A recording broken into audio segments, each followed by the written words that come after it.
Salve, salve minha rapaziada, sejam muito bem-vindos para mais um super pré-prova por aqui. Pré-prova de ceia, pré-prova de questões sempre novinhas, pré-prova com questões baseadas nas provas que caíram na semana passada. A partir dos relatos dos nossos alunos, a gente reescreve essas questões e entrega aqui para você. Não só um pré-prova, mas 109 pré-provas já aconteceram.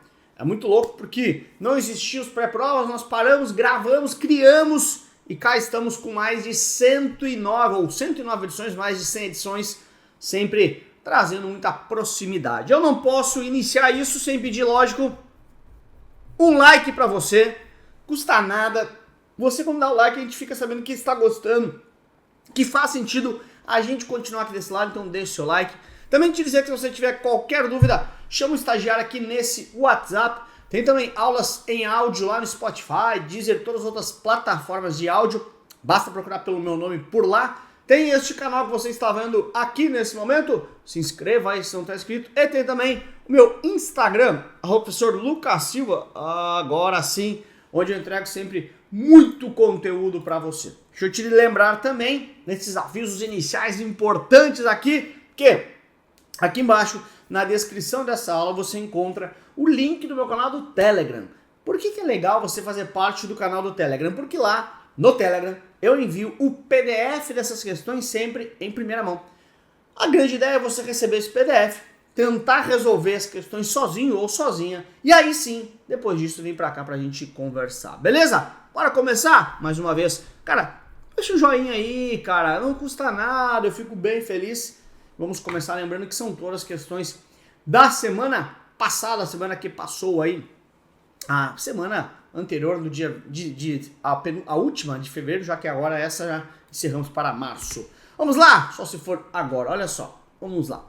O estagiário fez investimento atrelado a dólar no exterior, conforme dados abaixo. Então ele ficou 6 meses nesse investimento, a rentabilidade bruta do investimento no exterior foi 6%, mas a rentabilidade bruta, ainda bruta, do estagiário ao trazer recursos para o Brasil, ficou em 4%. O que aconteceu aqui? Deixa eu pegar uma página em branco aqui para a gente conversar. Que é o seguinte, olha só. Você pode investir no exterior. Vamos supor que seja nos Estados Unidos, ok? Aqui, Estados Unidos. Então você investe lá nos Estados Unidos um determinado valor em dólar, ok? Esse valor em dólar, então deixa eu pegar aqui, um determinado valor em dólar, né? Colocou um determinado montante. Esse valor em dólar ele pode crescer, ele pode subir. Vamos supor que tenha subido mais 10% esse montante, ou seja, ficou um pouquinho mais gordinho aqui o seu investimento lá no exterior. Pô, Lucas, que legal, cara, ganhei grana. Beleza, ganhou grana. Porém, você está no Brasil, então esse foi o seu ganho aqui ainda. Olha só, estamos no exterior, estamos lá nos Estados Unidos onde teve esse ganho. Legal. Mas, conforme eu já te expliquei, né, a nossa explicação aqui, você não está no exterior, você está aqui no Brasil. Portanto, você precisa trazer esse dinheiro aqui para o Brasil. Ou seja, essa aplicação que cresceu 10% precisa vir para o Brasil. Ao vir para o Brasil, você naturalmente tem que fazer o câmbio de volta, tem que fazer ele, que está em dólar, ser transformado em reais. Perceba que o meu investimento lá, eu botei, sei lá, 10 mil dólares, virou 11 mil dólares. Botei 100 mil dólares, virou 110 mil dólares. Legal. Porém, eu tenho que transformar ele de volta para reais. Quando eu enviei para lá, eu peguei reais e comprei dólar, e agora eu peguei dólar e tenho que comprar reais. E pode ser que, nesse meio tempo, quando eu estava lá crescendo a aplicação em si, pode ser que nesse meio tempo tenha tido uma valorização do real. Então, nesse meio tempo, se o real subiu, esse meu dólar vai comprar menos reais. Então vamos supor, caramba, ganhei aqui 10% no exterior. Mas se no mesmo período o real também subiu 10%, ou seja, eu compro menos reais. Então, Na prática, ao fazer isso, eu em reais não tive lucro.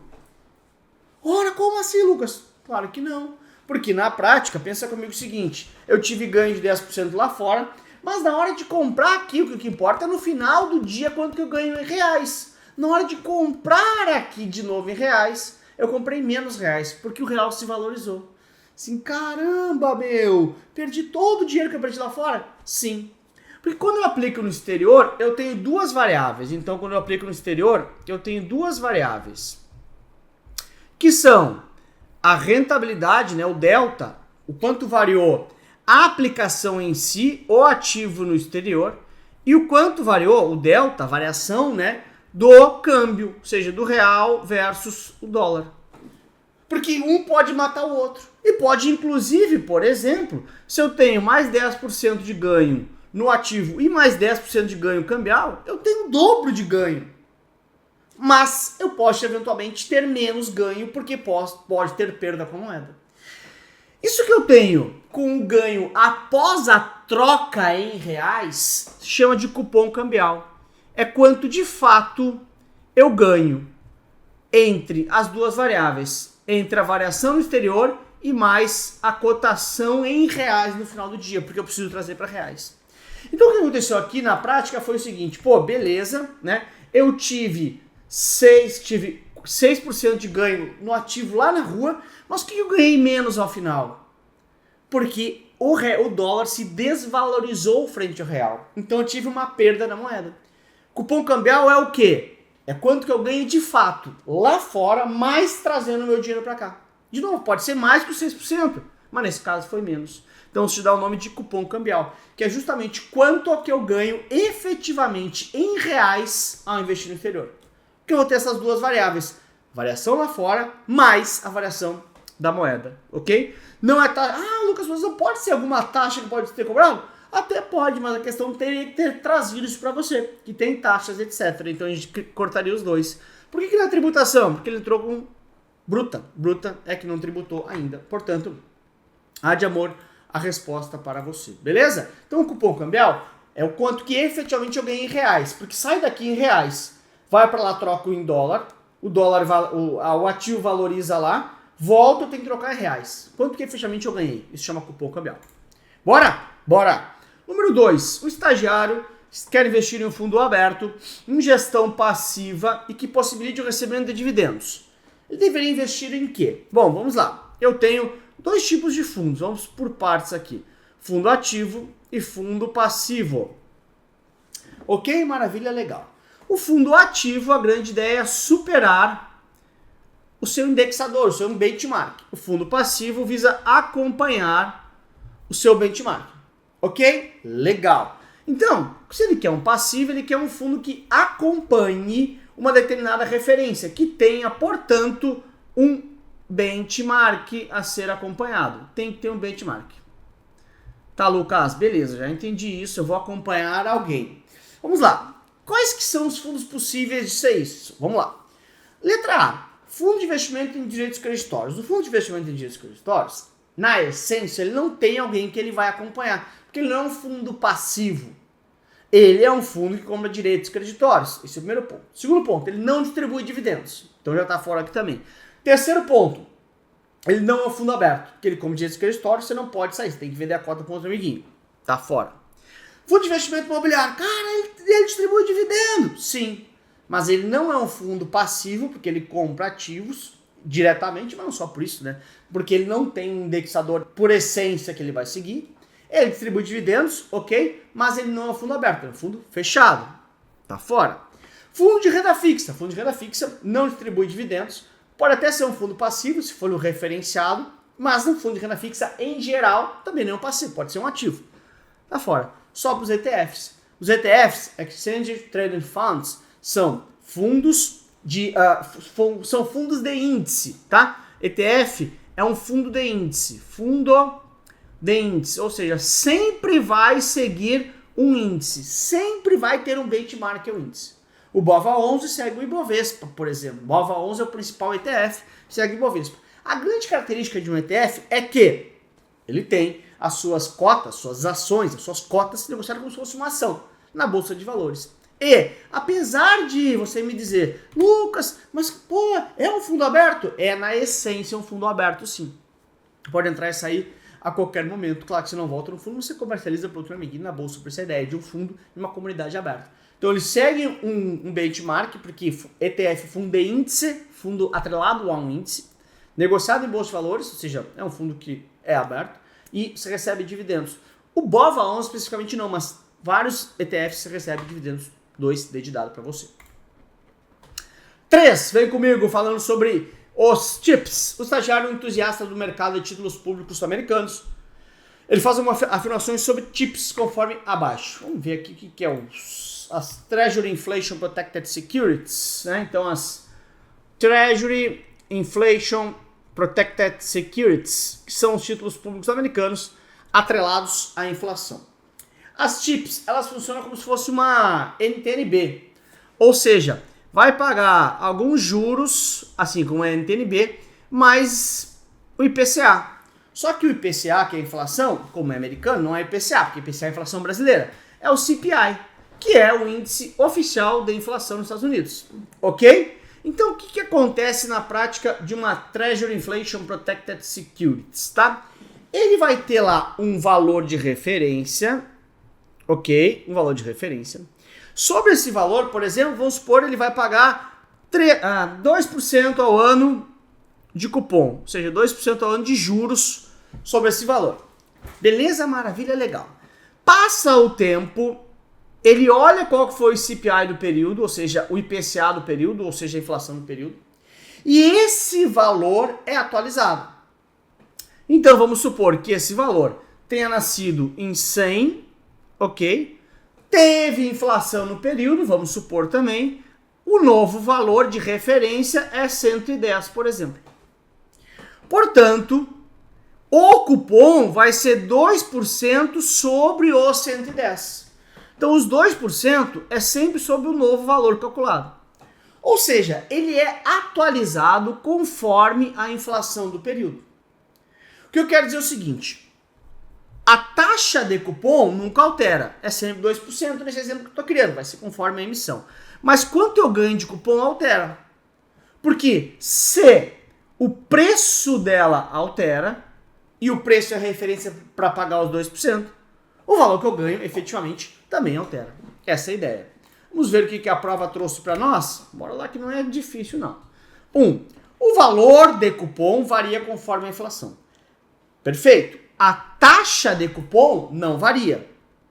Mas o valor varia. Porque a referência varia. Então, 10% da taxa de cupom, vamos exagerar aqui. Varia essa taxa? Não, é sempre 10%. Mas, se o meu valor era 100, eu vou ganhar 10 de cupom.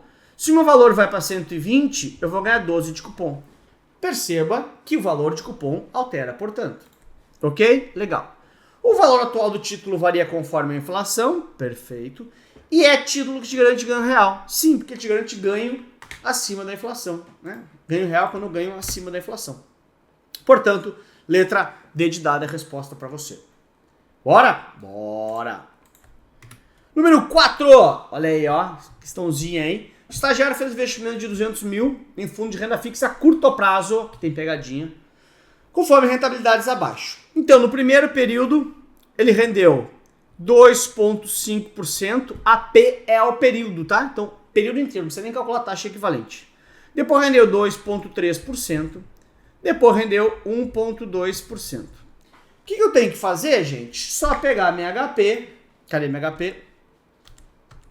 Aqui está minha HP. Ok? E somar essas taxas para ver quanto que é o resgate líquido. Lembrando, se eu quero resgate líquido, eu quero após o imposto de renda. Tá bom? Bora, vamos lá. Então, zerar aqui, 200 mil, Enter, 2,5% mais, Enter, 2,3% mais, Enter, 1,2% mais. Por que eu fui usando já o Enter? Para ele pegar o montante acumulado ao final de cada período. São juros compostos. 212.231,58. Para calcular o imposto de renda, eu tenho que tirar o capital inicial, né? Tem que só os juros. Menos 200 mil. Esse aqui é o meu capital de juros. Quanto que é o imposto de renda? Bom, olha só. Lembra que imposto de renda considera dias corridos. Quantos dias eu fiquei?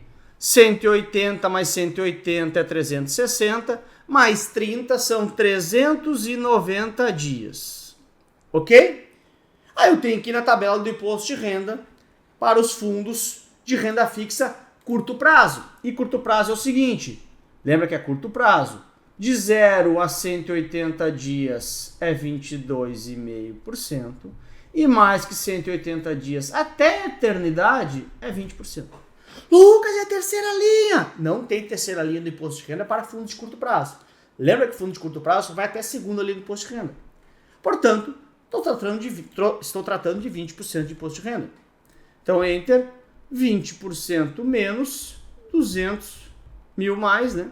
209,785, melhor dizendo. Ok? Essa é a resposta correta para você. Beleza? Então, pega os períodos, vai somando, chega no montante final. E agora chegou a hora de ajudar ele, que é o estagiário mais famoso do Brasil. Deixa o seu like aí, cara. E também, olha que legal, aproveitando que você chegou até aqui nesse curso, nessa aula, se inscreva aí no canal, pô. Eu fico tão feliz quando eu vejo, pô, esse vídeo deu tantos inscritos, eu fico com uma felicidade porque ouviram o que eu pedi. Se inscreva se você não está aí. Deixa o like aí e estamos juntos, beleza? Bora? Bora lá. 5. O estagiário está em uma conversa com os amigos sobre fundos de renda fixa indexados. Ele faz algumas afirmações. 1. Um fundo indexado é junto, grudado, irá seguir um determinado benchmark. Perfeito, né? Você tem o benchmark, você tem o indexador de referência. O indexado é sempre indexado, grudado em alguém. ETF é um exemplo de fundo indexado no Ibovespa, por exemplo. Perfeito. Um dos ETFs é o BOVA11, que ele é indexado, atrelado ao Ibovespa. A diferença do ETF é que ele é negociado em bolsa de valores, mas é um fundo de índice, né? O ETF é sempre um fundo de índice. Segue algum índice. Fundo indexado é sempre ativo? Não, fundo indexado é sempre passivo, né? Porque ele está grudado em alguém. O BOVA11, por exemplo, que é o maior ETF da bolsa hoje, segue o Ibovespa, ok? Negociado na própria bolsa. Então ele está grudado, ele vai seguir um fundo de índice. Por isso que a 2 está correto também. Portanto, A de amor, até vou fazer um coração para vocês, tá? A de amor e estamos juntos. Bora? Bora! Questão número 6, ele fala sobre análise de perfil do investidor. Vou pegar uma tela aqui para a gente falar sobre isso, que é o seguinte, olha só. Para que serve a análise de perfil do investidor? Bom, galera, a grande ideia do API é justamente entender qual o seu perfil. Porque se você é um cara conservador, você não deveria ir na montanha-russa. Se você é um cara agressivo, você pode ir na montanha-russa. Se você é conservador, tem que andar só no carrossel, no parque de diversões, por exemplo. No mercado é a mesma coisa. Eu tenho que entender o seu perfil para ver que tipo de investimentos eu vou deixar, vou te aconselhar a entrar. Para determinar o perfil é determinado por duas situações, né? Que é capacidade de correr risco e disposição de correr risco. Por exemplo, capacidade. Capacidade é eu olhar meu carro e falar, caramba, esse carro pode andar 300 por hora, vamos supor. Um Fórmula 1 tem capacidade de andar 300 por hora. Capacidade. O que é disposição? Eu quero andar a 300. Então, disposição tem a ver com a minha decisão, as minhas questões mentais, e capacidade tem a ver com ser capaz de. Então, vamos lá. Vamos pensar. Uma pessoa que tem um grande patrimônio tem mais capacidade de correr risco, porque eu tenho mais pedaços para perder. Um cara de 30 milhões, se perder 1 milhão, vai continuar com muitos milhões. Um cara de 50 mil, se perder tudo, ferrou. Então, mais patrimônio, mais capacidade. Menos idade, mais capacidade de correr risco. Por quê? Porque ele tem mais tempo de recuperação. Disposição, um jovem pode não correr risco, é a disposição dele. Essa é a ideia. Dito isso, vamos ver aqui o que a prova trouxe para nós. Olha só. Um investidor com patrimônio mais alto tem mais capacidade de aceitar risco. Perfeito. Capacidade é questão física, né? Um carro é mais capaz de andar rápido. 2. Um investidor com idade maior tem menos capacidade de aceitar risco. Perfeito. Tô mais velhinho, tem menos tempo de recuperar. Então sou menos capaz de aceitar risco. O investidor com baixa idade, novinho, terá maior disposição para correr risco. Não, disposição é questão mental. Tu pode ser novo e ser conservador. No meu caso, por exemplo, não que eu seja novo, né? Mas desde sempre eu fui mais conservador. Porque eu tinha disposição baixa. Essa é a ideia, minha vontade. Tá bom? Portanto, 1 e 2, respostas certas para você. Bora? Bora! O estagiário está conversando com alguns amigos sobre objetivos da Basileia 3. Regras de Basileia são regras de endurecimento para os bancos terem capacidade de honrar as suas dívidas. Menor alavancagem dos bancos. Já foram 3 grandes acordos. Ele afirma que o foco da regulação, isso aqui é na prova, deixou de ser o capital regulamentar total, que antes só se preocupava com o capital total que tu tem, cagando para a qualidade, e, a ter como referência a parcela do capital que é determinante da capacidade de absorção de choques pelas instituições. Ou seja, antes se olhava o capital total que tu tinha, agora passou a se olhar o quanto de capital tem que tem qualidade para aguentar um choque, tem qualidade para aguentar um momento de maior risco e que apresenta, qualidade. Cara, isso aqui parece muito difícil, mas é só você ter lido que você consegue entender. Olha só. Deixou de ser capital regulamentar total e... Será que é deixou de novo? Não, não é deixou de. Passou a ter como referência a parcela do capital que é determinante pelas instituições e que apresenta melhor ou pior qualidade. Eu quero saber o que tem melhor qualidade. Então, Basileia 3 passou a olhar, ao invés de capital total, passou a olhar somente a parcela do capital determinante, que eu consigo de fato, e não tudo, mas que eu consigo de fato absorver na melhor qualidade os momentos de crise dos bancos, tá bom? Uma questãozinha meio decoreba, aí nem sei porque que eles cobram isso, é uma idiotice, mas enfim, se cair você já sabe. Então, passou a ter, antigamente era capital total, e o que importa a partir de Basileia 3, né, que são as regras de risco de crédito das instituições, passou a ter aquela questão de melhor qualidade. Beleza? Bora. 8. O estagiário é um entusiasta do mercado de derivativos, ele faz algumas afirmações sobre opções. Vamos pegar aqui opções, pegar aqui uma página em branco para explicar, né, nas duas. E olha só, eu vou explicar o jeito de fazer um quadrinho aqui, você vai saber fazer, você nunca vai errar opções na sua prova. Nunca. Tá bom? Que é o seguinte. Titular, lançador. Beleza? Maravilha, legal, tá? Cara, se fizer esse quadrinho, você nunca mais erra na sua vida. E putz, tá bom? Simples assim. Olha que tranquilidade. Você vai olhar sempre na visão titular, sempre. Na visão titular, na call, o titular tem direito de comprar. Ó, bem simples, que a call é mais simples, direito de comprar. Portanto, o lançador tem uma obrigação de vender. É só espelhar. Ai, Lucas, a put me confunde, não precisa. Só espelhar. Se o titular na call tem direito de comprar, aqui tem direito de vender. É só espelhar. Portanto, esse cara tem uma obrigação de comprar. Turma, é só um espelhar no outro. Direito de comprar, direito de vender. Obrigação de vender, opção de comprar. E assim você não precisa. Se você não consegue entender a lógica, é só ver esse quadrinho. Começa pela call. Preencheu a call, o resto é só espelhar para put. E aí você tem a questão da prova dada para você, não precisa nem pensar. Claro, eu explico tudo jeitinho na aula, explico no detalhe, dá para entender, que você me diz para não decorar, mas se não dá, beleza. Vamos lá, bora. Em uma call, o titular sempre terá o direito de comprar um ativo. Perfeito. Em uma put, o titular sempre terá o direito de vender aquele ativo. A gente espelhou ali, perfeito. Lançador em call e put tem a obrigação de vender e comprar, respectivamente, no caso de ser exercido pelo titular. É só espelhar também. Espelhou, fez o quadrinho, tem a questão de prova dada, morta para você. Simples assim. Beleza? Com isso, deixa eu finalizar com essa frase que eu amo de paixão. A distância entre você e seus sonhos se chama atitude.